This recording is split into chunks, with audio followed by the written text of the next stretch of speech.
Parenting is a word that's being tossed around a lot lately, and a lot of people don't know what its actual meaning is, which makes the word kind of irrelevant right now. People are not using it correctly, and it kind of allows people to stop themselves from being accountable on the role that they play in the children's life. So this is what we're going to talk about today. For those who don't know me, my name is Danielle C. Baker.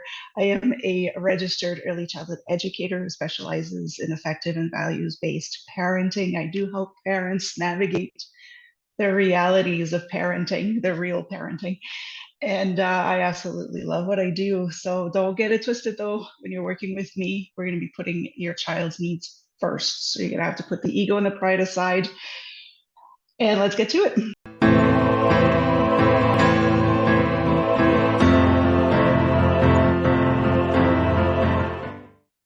So parenting, hello, hello, hello. I just thought I'd get the word out there right now. I am Danielle C. Baker. Welcome to the Talk to Danielle podcast. And before we get started, be sure to like, follow, and subscribe to whichever channel you're listening or watching from. And a little bit about myself. I am, like I said so many times, Danielle C. Baker. I am the founder and CVO of Being Connected. And what I do is a lot of consulting. I work with families who struggle with parenting issues, with behavioral issues in their children, how to correct that, and how to give them the support that they need to build the village that they need. And this is what we're going to be talking about today is parenting.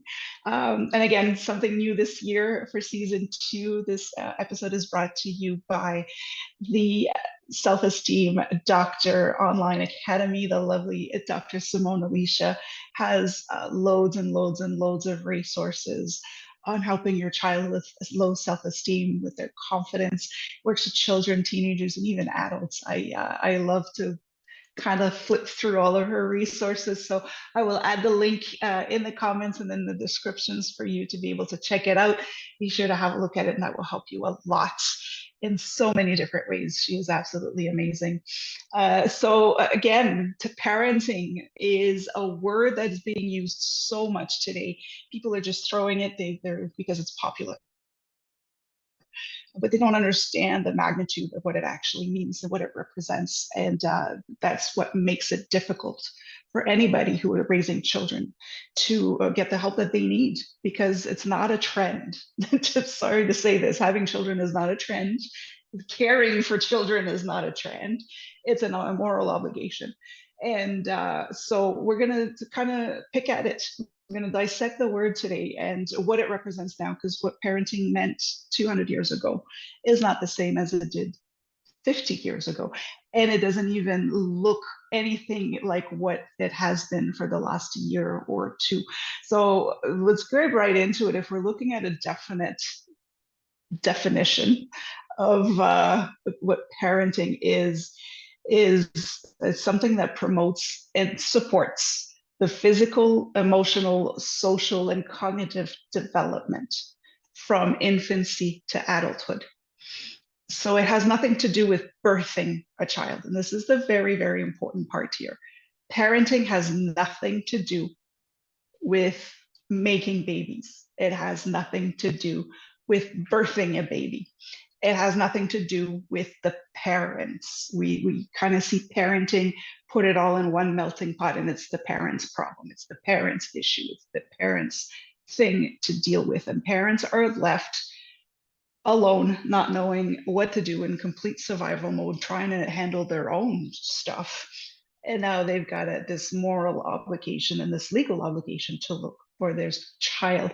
So what I was saying in the introduction about people using that word to kind of remove their accountability from the concept of parenting, this is where it lies. It's actually in the definition of what parenting is. Everybody who comes in contact with a child is responsible for their parenting. is part of the parenting. Even if you don't even realize that the child is looking at you, that you didn't even know there was a child in the room or around you at the time, you have had a direct impact on this child's life. And so we need to look at this much more seriously. Oh, of course, I'm going to be talking more about the North American approach to parenting. There are quite a lot of different areas where they really understand what parenting is, and everybody is involved, the entire village. When I say the village, I don't just mean like a physical village, but everybody, the surroundings, the entourage, the environment is involved in every child's life, and you can see the impact in a positive way that that has on it. So this is the key. If you can remember anything that I'm going to be talking about today, the key word is parenting has nothing to do with the parents. They do have a role in it, obviously.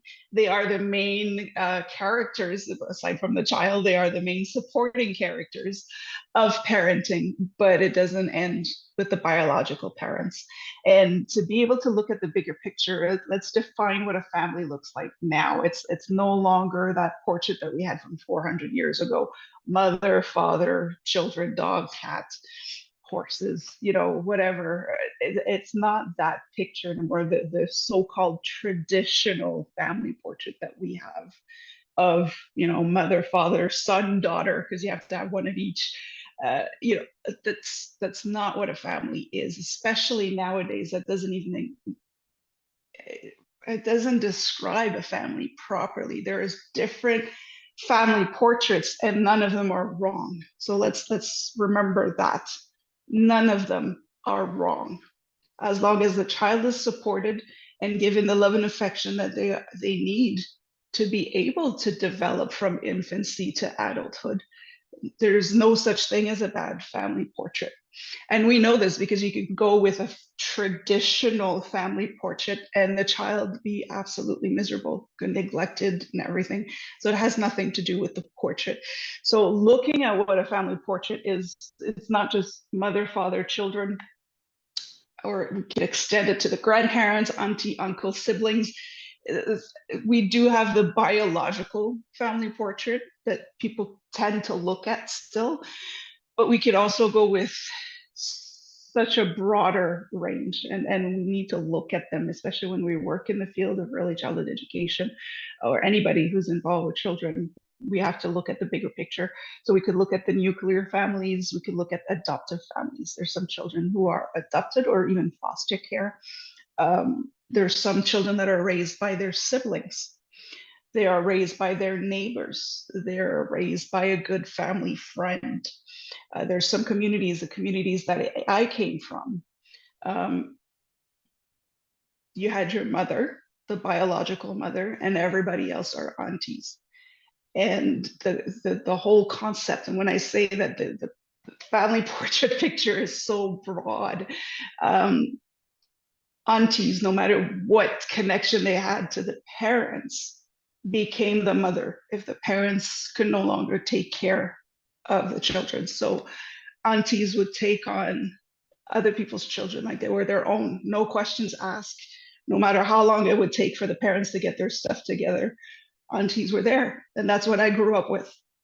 So looking at the traditional family portrait for me was so odd. And I am a Canadian, I'm from Canada. So it was so funny to me growing up, looking at this picture perfect family portrait, looking at how miserable these families were when I was considered the one that had the miserable childhood, but I was always cared for. It wasn't necessarily by my parents, but I was always cared for. So it's really interesting when you're looking at it, don't look at just your demographics, because even that family picture is distorted depending on your reality. So you've got the single parent portrait, family portrait, you've got the co-parenting family portrait, you have the same sex, you have there's such a broad picture that we cannot overlook. We've got step parents. I grew up with step parents when step parents were not a thing. So it just seems like my entire childhood, I was just an alien to the society in general, just because I had divorced parents, there were step parents, there were aunties. Nobody knew what to do with me. And I felt that as a child, the teachers didn't know, the neighbors, when neighbors used to chime in on how to raise a child. They used to act as parents when you were out of line playing in the neighborhood. They had no idea what to do with me and my sister. We were aliens, and that's still going on today. I'm not going to say how old I am, but it really is still going on. So the family portrait is whatever the reality is for that child, and nobody has the right to judge that. Everybody has a different family portrait, and there's no such thing as a wrong family portrait as long as it works in the favor of the child. The child is the center of that family, then they're doing great. We have to also look at the fact that family is the first social contact that a baby has. We're not born with social cues. We're not born with the requirements of how we're supposed to behave in society. And so it is our first social contact. So whatever a child is subject to from birth for the first 2 years is what's going to define how they're going to interact with the outside world. So we need to put special attention on the family portrait and give them the support that they need, no matter what that looks like, whatever their needs are. It's not up to us to decide what's best for the child. The parents know what is best for their child. We need to support them through that and not ever make them doubt their abilities as parents. That is something that we're doing wrong as well. So looking at the bigger picture of parenting, when you're talking to somebody about parenting, when somebody wants to coach you on parenting, if they're not mentioning neighbors, if they're not mentioning the grandparents, if they're not mentioning the family that's overseas, if they're not mentioning the school, and I'm not just talking teachers here. Sorry. I'm not in my house today. I didn't even know people had landlines still. So yes, that is a phone ringing in the background. That surprised me. All right. So yes, we do have a landline here. Um, so if your parenting coach or the book that you're reading on parenting is not mentioning any of this, they're not. I was saying it's not just the teachers. We're talking about whoever comes through in the schools that's part of the school system. It could be the superintendent that comes in. It could be the school district, the ministry, the department of whatever government you're from has a direct impact on your child. So when I talk about accountability here, everybody is accountable when it comes to a child. We're talking about friends, we're talking about their doctors, the specialists that you're dealing with, the dentist, the anybody that comes through in contact with your child. It could even be the idiot at the grocery store parking lot who's having a little hissy fit that your child saw through the car window. There is an impact. They have an impact on your child. And us as the idiots in the parking lot need to understand that as well. Whatever stuff we're going through, it's not that child's fault. So don't make it the child's fault. All right. So this is, I'm not going to spend a lot of time about parenting because like I said, it's an overused word. It's losing its value. It's losing its importance. So we need to put the importance back on what that actually is. And parenting has nothing to do with the biological parents, because a lot of the times the biological parents are not able to parent their child. It is everybody. You who are watching this right now have been in contact with a child at some point in your life. You have seen a child sometime today had an impact on that child's life. So we do need to be more mindful of the way that we behave, and we can always dump it on the parents. Well, it's up to them to teach them the morals and blah blah blah blah blah. Yes, they are doing a great job, but in the world that we are today, the parents need the support. They can't do it alone. They can't keep justifying the idiots in the grocery store parking lots. And so be mindful that every time there's a child in your area, in around your peripheral, you are part of their parenting and you are accountable for that. So smile, give them that chance, whatever it is that you were not able to get as a child. It's your time to shine. It doesn't mean that you have to befriend that child. It doesn't mean that uh, you have to, put money aside for their college fund. Nothing like that. It just means be a decent human being when you're around a child.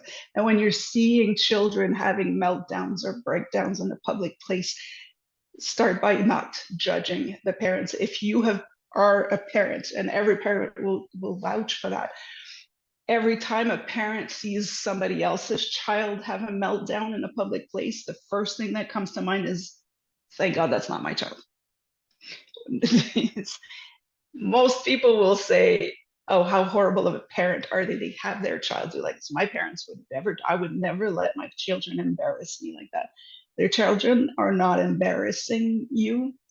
They need something and you're not listening to them. So instead of judging the parents, you don't know what the parents is going through. You don't know if the child has underlying issues that could cause meltdowns. You could have been the one who provoked the meltdown. So stop judging the parents and instead ask them if there's anything that you can do to help. If they say no, that's fine. You don't need to go up there and say, know it all. I'll teach you how to parent your child. No, say, are you okay? Do you need a minute? Don't take strangers' kids. I'm not saying that at all, but even just a reassuring smile to say, it's okay. I understand. Stop judging parents. You don't know what they're going through. You don't know what the child is going through, and you don't know what role you had to play with this. So keep that in mind, keep you in check. Some people don't like what I have to say, but that's why I say the beginning, with the ego and the pride aside. It has nothing to do with you, and you are part of parenting. If you're part of a community, if you live in a neighborhood, you have a direct impact on the parenting of every child in the area. So keep that in mind, and let's put it out there for people who are using parenting willy-nilly. I don't think I've ever used that word before, but okay, let's go with it today, willy-nilly. For those of you who use the term so loosely, put them in check and say parenting is not that easy. So let's put it out there. Let's help the parents. Let's give them the support that they need. And the most important thing of all is, let's start by saying that every family portrait is the right family portrait. Let's stop defining what that should look like, because there is no such thing as a perfect family portrait. So I will leave you with that. Again, don't forget to like, subscribe, and follow whichever channel you are listening or watching from. Be sure to have a look at the Self Esteem Doctor Online Academy for great resources for self-esteem, confidence. There's some workshops in there that are absolutely wonderful on changing your positive mindset for your child to help you as a parent as well, to pass that on to your child. And don't forget to reach out whenever you do need some help. If you have any questions, all of my information is on my are all on my platforms. I am a real person. I do answer my own emails, and I do answer messages unless you're clearly trying to waste my time. I'm going to put it out there as well. So stay safe, stay awesome, and always reach out whenever you need to. We'll talk soon.